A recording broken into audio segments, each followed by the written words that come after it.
Welcome to Team Rivalry. On tonight's episode, we are trying something new tonight with the whole camera thing going on. But on tonight's episode, Dusty May is gone, and Michigan will never, ever be the same. And don't you forget it. I won't forget it. Also, as our salute to Ohio State, comment of the week, +1. And remember, stay on until the end of the video because something funny will happen, I assume.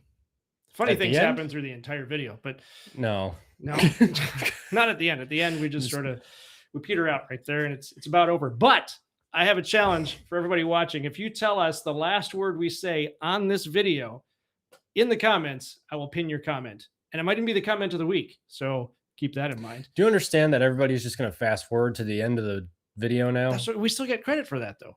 Do you get watch time credit for that? I think so, yeah. All right, do it. I don't care if you watch it. Just do it.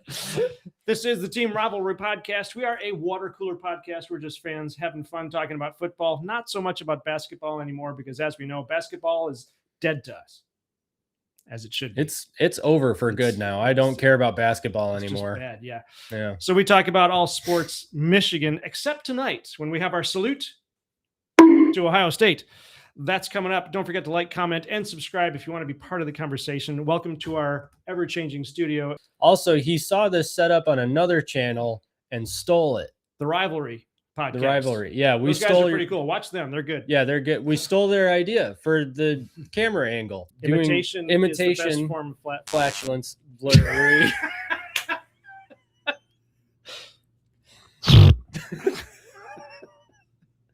On that note, I am your host, Cliff. Fartface over there is also on the show. Mac, how are you doing? I'm tired, man. Those triplets getting to you? I've changed so many diapers. It's crazy. I can't take it anymore. Send help. It's going to be that kind of thing. Hey, do we have a random fact? Oh, my gosh, no. We were doing a random fact, and people were loving that. Comments were pouring in by the singles. By the singles? Tens and tens of people said, I like the random fact. Yes. All right. So today's interesting and extremely random fact about Michigan football is this is really stupid. No, I'm getting a different random fact. That's not a good random fact. You want your random facts to be quality. You do. You really do. You don't want to just pull those out of your butt. You really don't want to be researching one right at this moment because you forgot to do that.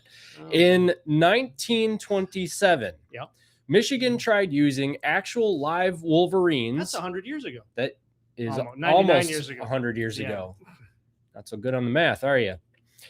Michigan tried using actual live wolverines named Biff and Benny as mascots at games. They paraded them around Michigan Stadium in a cage during the season until the animals got bigger, meaner, and started eyeing the players like snacks. Coach Fielding Yost basically admitted the Wolverines had designs on the guys carrying them that were by no means friendly. The experiment lasted about one season, and then everyone noped the heck out. So they asked the then AD about it, and he said, this was a bad idea.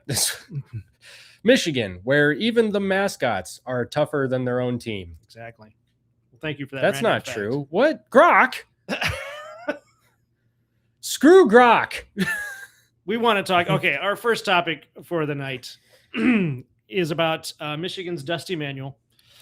Is it time for a new playbook? So as we all know, you probably heard today or probably yesterday by the time this video comes out, the bad news is that Dusty May has in fact left for the NBA. It started hitting the wires and everybody was like, no, that's not happening because he was supposed to be signing this big new contract. And then all of a sudden he's off to the Dallas Mavericks. All fun and games aside, it's no hard feelings from us. Is that, I mean, we're going to make fun of him, but absolutely. Yeah. I have some hard feelings about it. Do you? Yeah. All right. Like what? What's the problem? How dare he take a better job with likely better pay and benefits? Well, sure. Yeah. I think that's stupid. It is. He's only thinking of himself. He really is. Possibly his wife and children. No. That's so stupid. Oh. Speaking as a brand new father, the last thing I would ever do is think about my wife and children. Sure. Yeah. This is just. Well, I mean, that's just good practical sense. It really is. Yeah. So which is why I quit my job and am now going YouTube full time. Yeah, that's what you do. Because I'm a quality YouTuber. I was thinking the good side of this is that if he rebuilds the Dallas Mavericks, because as I understand it, the Mavericks aren't doing that well. They're not a great team. Okay. I don't watch a lot of pro basketball because it's boring. But also, if they're not doing well and Dusty May gets in there and pulls a Signetti May turnaround, which is what I'm going to call it from now on. Signetti May. Yeah. The Signetti May turnaround. When you pick up a team and in 2 years go to a national championship, that's the Signetti May turnaround. That's a Signetti May turnaround. Nice job, Shakespeare. Thank you very much. All right. If he does that, every time they talk about him, what are they going to mention? He won a national championship at Michigan before he came to the Dallas Mavericks. He did do that, Because if he doesn't do it, then they're not going to talk about him. But if he does turn the Mavericks around, they're going to be talking about him a lot. And every time they talk about him, they're going to mention Michigan. And that's only good for us. Well, but here's the thing. Do you remember what happened to the last Michigan coach that went to an NBA team? Beeline? Yeah. No. He got fired. Oh. Well, he's not as good as May. Beeline didn't have a national championship, did he? No, he didn't, but he also didn't have NIL's help either. Well, that's true. I will have no Beeline slander on this channel. I'm not saying he's not a good coach. He's a good coach for sure. You're darn right he's a good coach. On the other hand, the Dusty May issue aside, the other issue is Warde Manual. So now Warde Manual's back in the news. And you may recall, we did a video not too long ago. Is Warde Manual the real Michigan man? If we've been giving him a hard time. So now all of that's back in the news again. People want him fired. Other people are saying it's not his fault. So my question to you is my completely unbiased and unintentional question. Is this the worst thing Warde Manual has done, or is it even a big deal? This is the worst thing ever. Why? This is the worst thing ever. So I don't know. I don't know why this is the worst thing ever. I don't think this is the worst thing ever. Okay, here's the thing. He's had 2 national championship coaches that he has let go to the pros. Because they went pro. But why don't we want to keep them? No, you do want to keep them. Why didn't he? But because they wanted to go pro. Harbaugh was here's the Harbaugh of it all. We're not doing this. We're not doing this. We are doing this. This is what we are doing. That's why they left. Why couldn't he keep them? Because they went pro, and that's why they left, and that's why he couldn't keep them because they went pro. Yeah, that's what I'm doing, isn't it? Yeah. But it still happened. Harbaugh. Why couldn't he keep him? Why couldn't he keep? I mean, Harbaugh. We know there was a whole bunch of other issues there with the regions not liking him, the NCAA not liking him.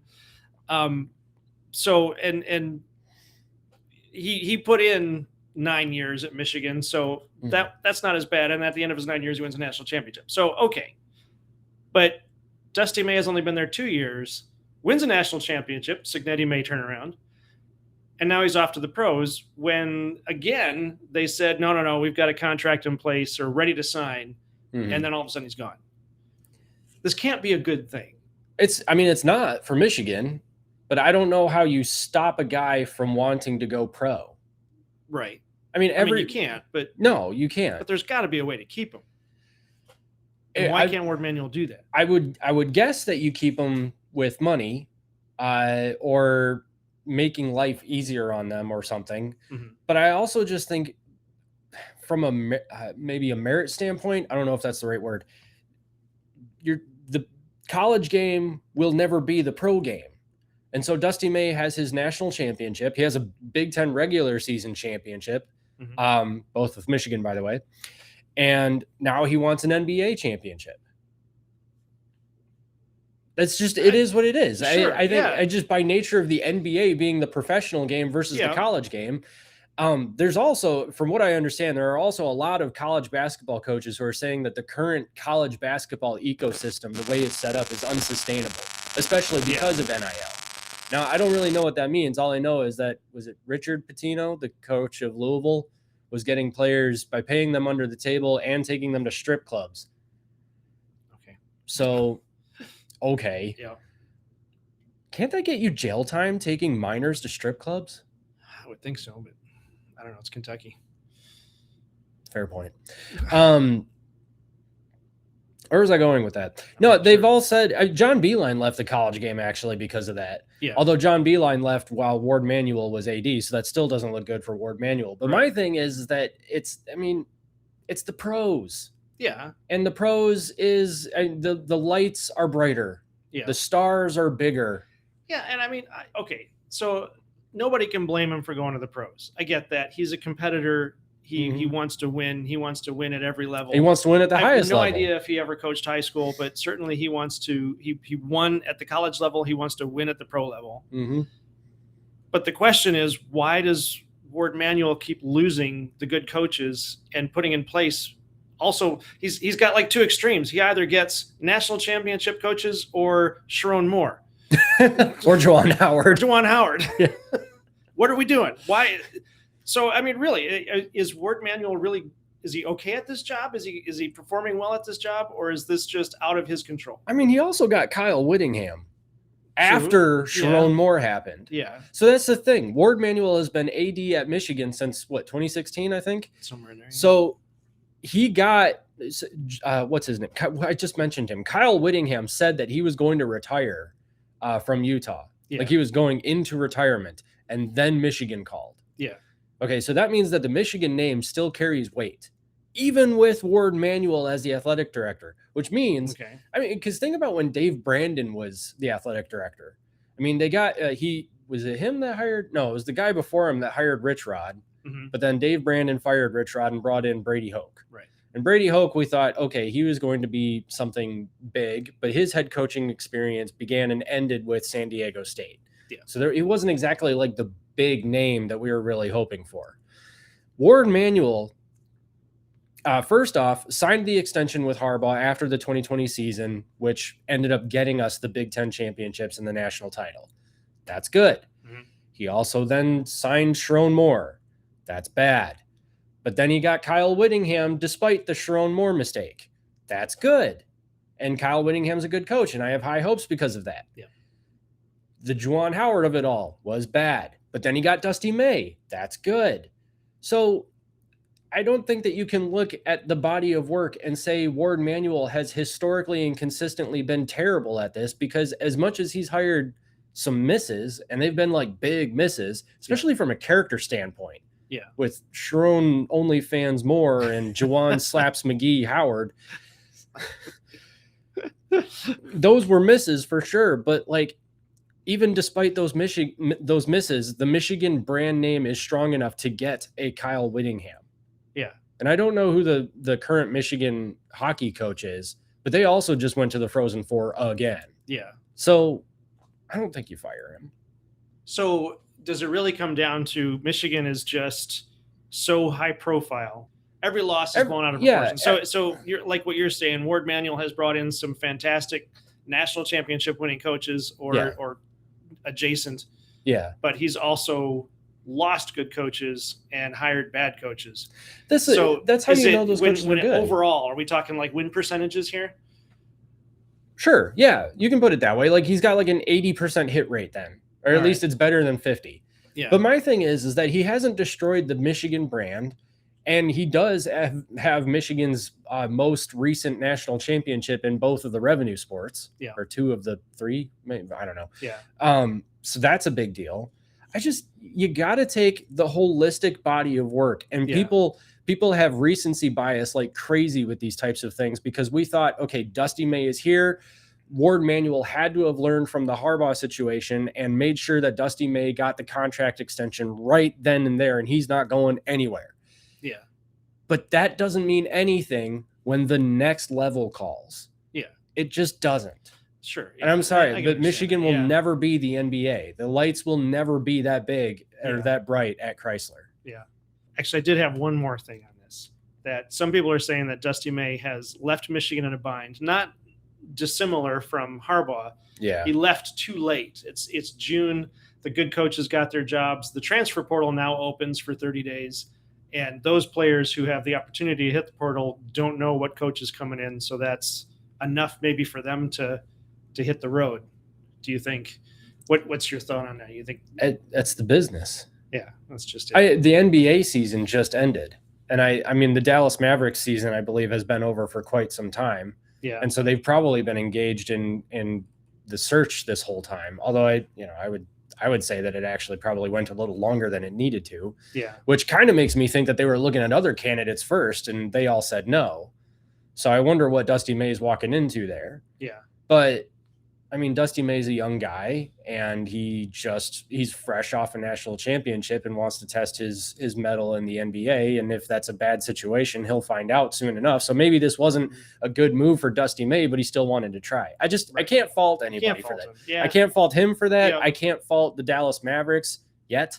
Yeah. I guess I don't really know anything about them, but maybe there's some institutional stuff going on there. I don't really know. All I know is that the Dallas Mavericks got themselves a really good head coach and the NBA season just ended. Mm-hmm. So the timing kind of makes sense to me. Yeah. But in the end, that's the business. And as much as it sucks to lose a national championship winning coach, Michigan is now high profile basketball again. Yeah. So there are going to be a lot of guys that want that job. There might even be guys who just went to another school and are willing to jump ship because it's Michigan. I mean, that happens too. There's a rumor they're also talking to John Beilein. Really? They're Bring him back? They're in conversations. All right. That's a rumor, and I don't know if those Yeah. conversations are to actually bring him back, but I do know that John Beilein is involved. All right. Yeah. Well, that would be interesting. It would be. Well, what do you guys think? How badly are you taking it that Dusty May is gone? Do you think Warde Manual is to blame in the sense that he did something or couldn't get it done? Or is this just, the next step in Michigan basketball? Let us know in the comments. Like, comment, and subscribe. And our next topic, I don't know if I would call this a topic necessarily, but this is something we have to talk about. And now we don't have as much time to talk about it, but we don't. But that's probably okay. For our Buckeye fans, that might be a good thing. So this is our team rivalry salute to Ohio State. We do need a sound effect for that. We do. Yeah. I salute you. Is disrespect on the horizon? Here's what's happened. Normally, we talk about Michigan, obviously. Sometimes it's fun to talk about your rivals. So this is our salute, again, to Ohio State. And this comes from an article, actually 2 articles. I keep thinking that this is a touchscreen, and it's not. Well, stop touching it. I should, but it's nice. It's a good monitor. It is a good monitor. Andrew Hughes over at Scarlett and Game said that On 3 did a disservice to Curt Cignetti by ranking him over Ryan Day. I mean, can you believe that? On 3 thinking that somehow Curt Cignetti is a better coach than Ryan or is currently ranked higher than Ryan Day. Why? I mean, it's insane. And I feel bad for you Ohio State fans because you don't deserve this. You don't deserve this disrespect just because Cignetti won a national championship after only 2 years. And it took Ryan Day, only 6. Only 6. That doesn't really mean anything. And with an already stacked team. Because he had 6 years in an already stacked team. Yeah.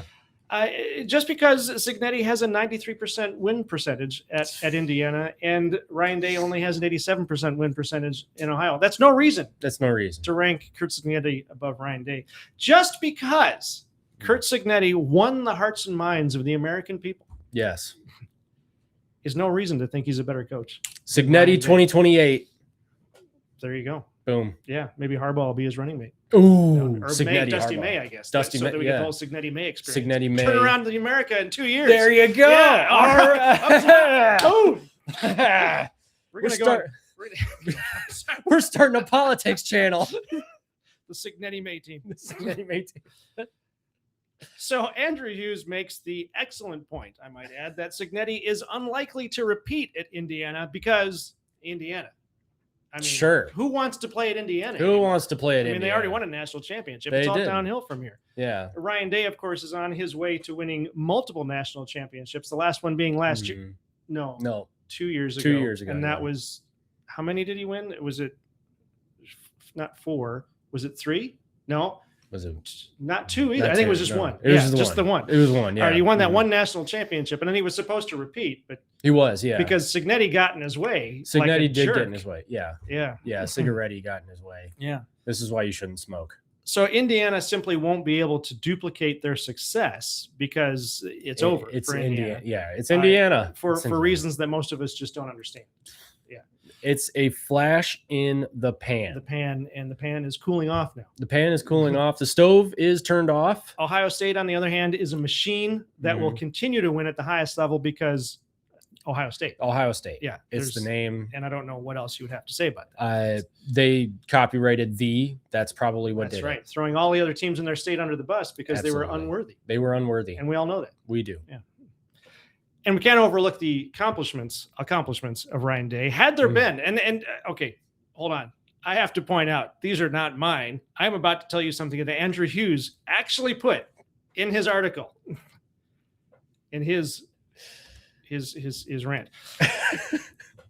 These are the accomplishments of Ryan Day. Now I'm saying accomplishments as in things he has accomplished, things he's done because he completed them, he accomplished them, right? Yes, yes. Had there been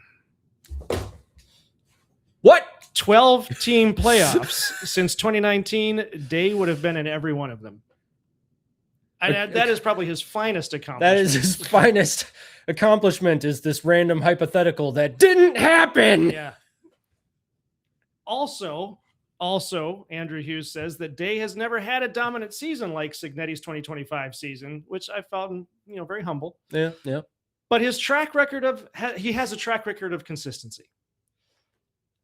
So he shows up for work every day because they pay him. So, they do. So he's a nice guy and he shows up for work. That's consistency. That is very consistent. Yeah, it's not dominant. No. But it is consistent. He does consistently, what is that? Also lose big games. That's what it is. Right. Yeah. He also can't consistently develop O-lines or D-lines. It's very consistent. Yeah. And I mean, obviously, Michigan stole that win from him last year in 24. 24. Yeah. When that was a stolen game. Michigan's worst team. Well, no. Michigan didn't win that game.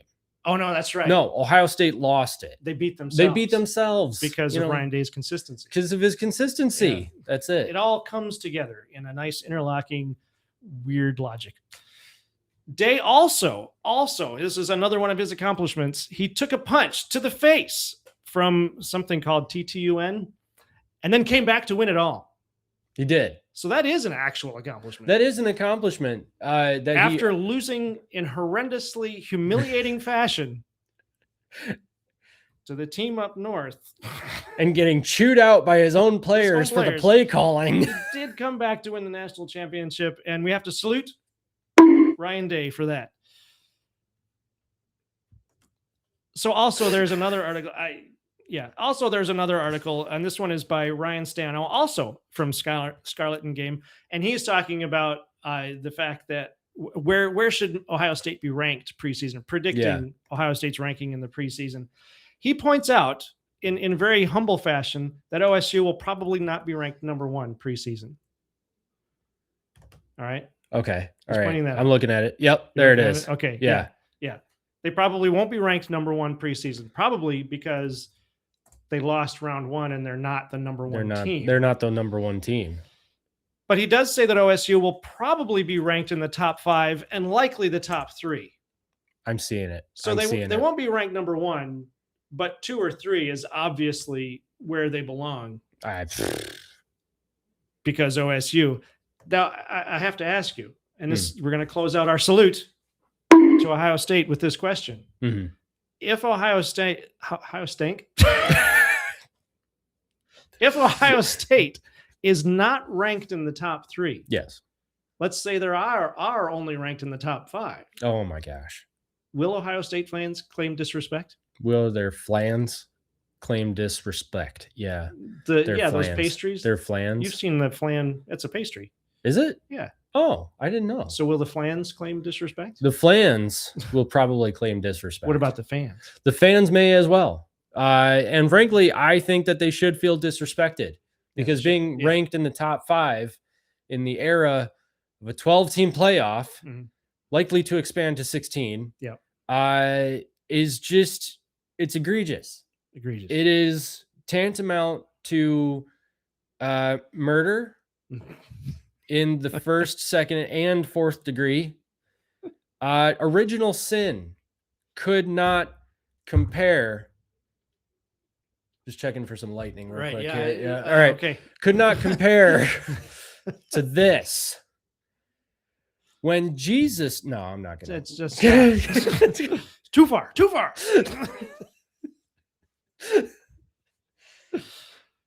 I wasn't gonna go there. Okay, yeah. Seriously, you people over at Scarlett and Game, come on, man. No. can't This is just- great. This is great. Keep going. No, yeah, Because- that's true. That gives us material. Because we get to talk about it, and it's great. And believe me, we're gonna keep talking about We're gonna this. keep for the talking rest about of it. for the whole season when it starts. What do you guys think? First of all, is Ohio State being disrespected? Are they doing a disservice to Kurt Signetti for ranking him over Ryan Day? Where do you think Ohio State will be ranked in the preseason? And if you think they're going to be ranked number 1, so be it. Put it in there. I don't mind. We can talk about that too. And thank you for watching. Our salute to Ohio State. Let us know in the comments what you think. And what? The preseason rankings came out Oh, no. while we're recording. All right. This is breaking news, everybody. Ohio State is ranked number 1. All right. Let's hear it. All right. Preseason champs. There we go. Another preseason natty for y'all. There you go. All right. That's going to close out that topic. Now we're going to go to our comment of the week +1. It's been a light week, but we've got a couple of good comments here. First of all, a guy named Money Never Sleeps 8540 decided to post dudes or a couple of casuals. And to that I say, okay. Yeah. I feel pretty casual. I'm pretty casual. Yeah. Yeah. I don't really see a problem with this. I'm not sure if it was an insult or if he was just stating a fact, because it's true. We are casual. It is true. I have no issues with stating facts. Yeah. Yeah. It's like when Abraham Lincoln said about the internet, you can trust everything that you read on it. Yeah. That is true. And he said that wearing a Make America Great Again hat, apparently. So Probably. there you go. That's all we needed to know. It's a fact. Money Never Sleeps. Thank you for watching. Really appreciate it. Thank you for Yeah. commenting. Yeah. Really. That was a nice comment. We are a couple of casuals. We are a couple of casuals. It's very nice. Yeah. All right, let's get to our comment of the week. This one comes from an old friend of ours, P. McCord, which he says, this was from the Give Us Your Hottest Take for Michigan this season. Best ones get featured on our show. And wouldn't you know it, here it is. It's weird how that works out. Yeah. Definitely not because it was the only one. Thanks to you, P. McCord. Appreciate that. Steamroller and quick strikes on offense. Oh, I like that. Yeah, I do. Yeah, Stonewall line and suffocating secondary on D. Boom. I mean, that's all of it right there. That's all of it right there.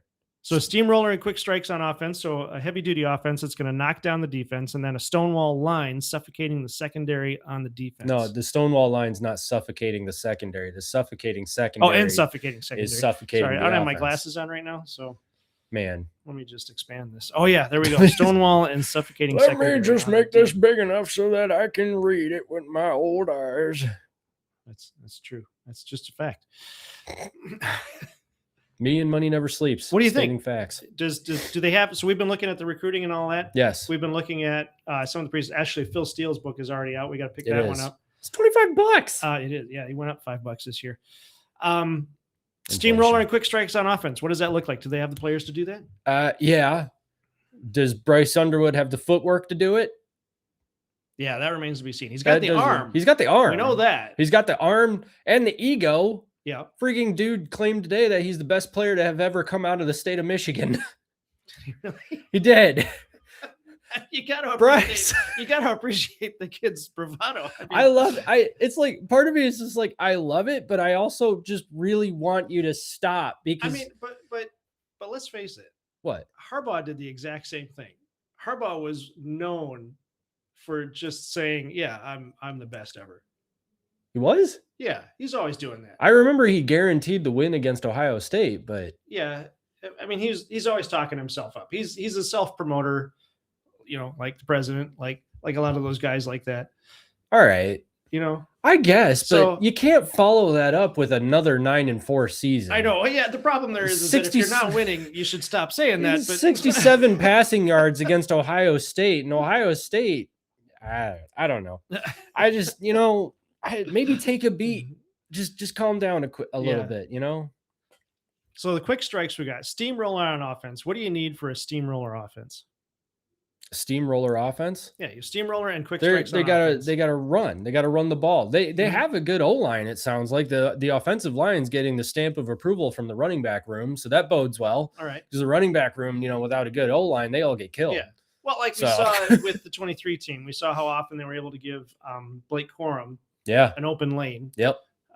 So I mean, that's a steamroller offense. That's an offense that can make a hole. Donovan Edwards too, but and Donovan Edwards, whether if he found it or not. But Saw it a couple times against Ohio State. no, that was Washington. You're thinking Was of that 22. Oh, The 22 That's game where he had the 275 and 85-yard Yeah, runs. that's Yeah, right. yeah. Okay, Good yeah. try though. all of those great plays just sort of blend together. All of those great plays. All of those great plays. All of So- those very disrespectful plays. Yeah. How dare they beat Ohio State? Hmm. A Stonewall line. So what then is the Stonewall line on the D, or is that offense? Or is that, I mean, 'cause That's if you got a defense. steamroller offense, you need a Stonewall defense. You need a Stonewall defense. So something the other O line can't break through. Do they have that Yes. in place? It sounds like they do. It sounds like the defensive line is going to be right back to, I don't know if it's going to be like exactly 2023 levels, but I know there's a lot of excitement about it. So yeah, I think that Michigan's got all the talent and whatnot that they need. Mhm. It'll just kind of remain to be seen how the coaching is, but the coaching is also proven elsewhere. So I feel like they'll be fine. Okay. Yeah. Suffocating secondary. I want to see Rod Moore back. Okay. Yeah, because he's a safety, right? And that Yeah. counts as secondary. Mhm. I mean, they're saying they're first in our hearts, Okay. but secondary on the defense. Right. I like it. I think they'll be good. I Yeah. actually think the defense is going to be really good this year. I don't know what Wink Martindale was doing last year other than, no, I do know what he was doing. What he was doing was wondering why he was taking orders from Sharon OnlyFans more, but, Right. Yeah. but whatever. Yeah. Anyway, I do think that the secondary is going to be very good this year, especially if we can get Rod Moore back from injury. Suffocating. So that's okay. So that's the whole thing. So what do you guys think out there? Do you agree, disagree with P. McCord here? Or is this a good take, or is this just outlandish? Are we looking at steamrollers and quick strikes on offense? Or are we looking at Stonewall and suffocating secondary on D? What do you think? Let us know in the comments. And while you're there, it's not too far away to just hit like and subscribe. It's right there. It's just, I mean, on the screen, it's probably like, and that's like, so that's like a desktop. That's your phone. Tablet, it might be this way. Mm-hmm. If you turn the tablet, You good? I'm fine. Good. We're at 34 minutes. We are. So we're going to get out of here. Thank you, everybody, for watching. Appreciate you commenting and subscribing and doing all those things. And I hope you enjoyed our salute to Ohio State. If you'd like, let us know in the comments. If you want us to do a salute to any other team, we'll do that too, provided they put out articles like Scarlett and Game does. Maybe we can find some from Spiro. He puts out a lot of weird stuff. He does put out a lot of weird crap. That's going to do it for us. Mac, take us out. This is you might be watching this on a phone, tablet, or desktop computer Or TV. or TV show that talks about football on YouTube. So hit like. I watch it on TV. You watch it on I TV? do. I put it on the Roku and put it on the big screen in the living room. I don't. I put it on usually the desktop while I'm working. Well, you can do that too. You can't see it, but I'm pointing at my desk over here. So All right. that's what's happening. Okay. Yeah. Bye, everybody.